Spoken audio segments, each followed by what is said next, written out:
Hey guys, Karen here, and welcome back to my channel. Today in Destiny, most of the Crucible maps have an absolutely beautiful level design, and anyone can just tell by looking at the scenery and the maps themselves that a lot of work was put into designing all this stuff. However, I felt that most people don't spend enough time looking at the design of these maps, as they were probably trying not to be killed or to kill other things. As a result, I've compiled this list of my top 8 overlooked details in the Crucible maps of Destiny.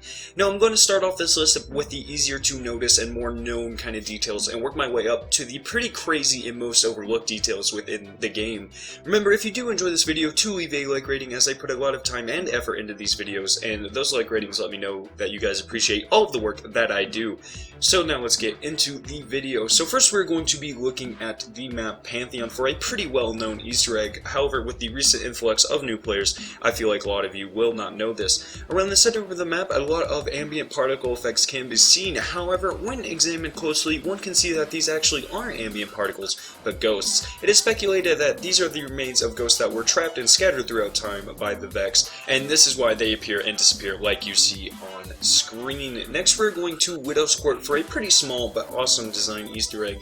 In a couple of places on the maps you can see various signs for the company Crucible. This is actually a German word that when translated means travel agency. However, that is not why I'm interested in these signs. On the left side of their signs, there's a little logo that can be seen. Does that look familiar? What about now? Yes, that is right. This appears to be the inspiration for the Sparrow Racing League logo and where that came from. So this looks like Amanda Holiday has some copyright infringement issues to deal with. Third, we're going to be heading to Twilight Gap. Now, this is a really popular map, so I don't know why this reference isn't more widely known about, but if you spawn on the A flag side of the map and move to the right, you can see that the numbers on the map actually line up to make 343.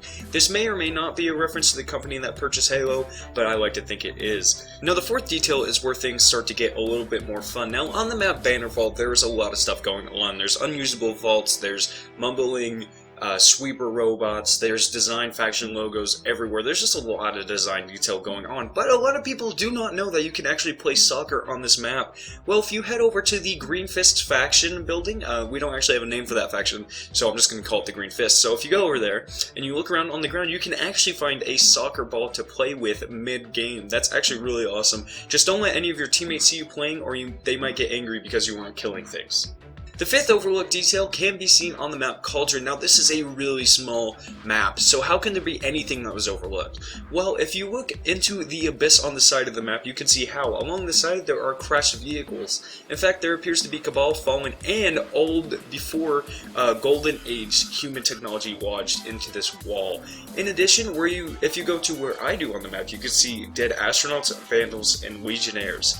It looks like the Hive really don't like other living creatures. Next, we are going to be heading to another Hive-themed map, Dungeons. Now, there are dead things literally all over this map, and I'm not just talking about the Guardians that die fighting here. There's just things all over the map dead.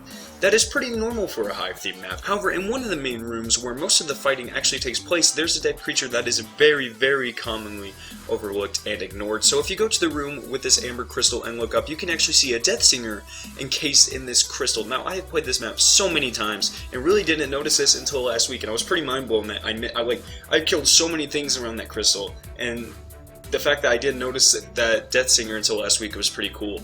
And it just shows that even things in plain sight can be hard to spot. Only Guardians on PlayStation will be able to appreciate this next detail, for the time being at least. This is because we're going to be looking at Sector 618. However, this detail isn't in the map itself, it's in the name. Before Bungie started the Halo series, they had a game called Marathon Infinity. From what I understand, this was another shooter game that actually featured many different maps as well. Well, one of these was named Hats Off to 819. Well, what's the significance in this, you ask? Well, if you flip the number 819 upside down, what do you get? Yep, that's right, 618, and thus the inspiration for Sector 618 was born. I thought this was a really cool and solid reference that more people actually need to appreciate. Now, the final Easter egg is actually an Easter egg on Memento. Now, the broken bus is on one side of the map, and you can actually see a sign on it that seemingly flashes random letter, but they aren't random at all. When decoded using a 7-letter Caesar shift cipher, these can be seen to be the names of different people who designed the map, or the game rather. I thought this was a really cool Easter egg, and I think you guys will too. Well, that is going to wrap up today's video. If you guys did enjoy this video, make sure you leave a like rating, as it helps my channel to grow, and lets me know that you guys are enjoying the content that I'm producing. If you guys know any more of these awesome tips, make sure you leave them down in the comment section, so if I get enough, I might be able to make a second one of these videos. Click the annotation on screen to watch my breakdown of the new changes coming to Crucible. Finally, subscribe for more Destiny content. We are almost at 400 subscribers. I'm saying 500 subscribers is only like 2 months away, if we're unlucky, really, at this point.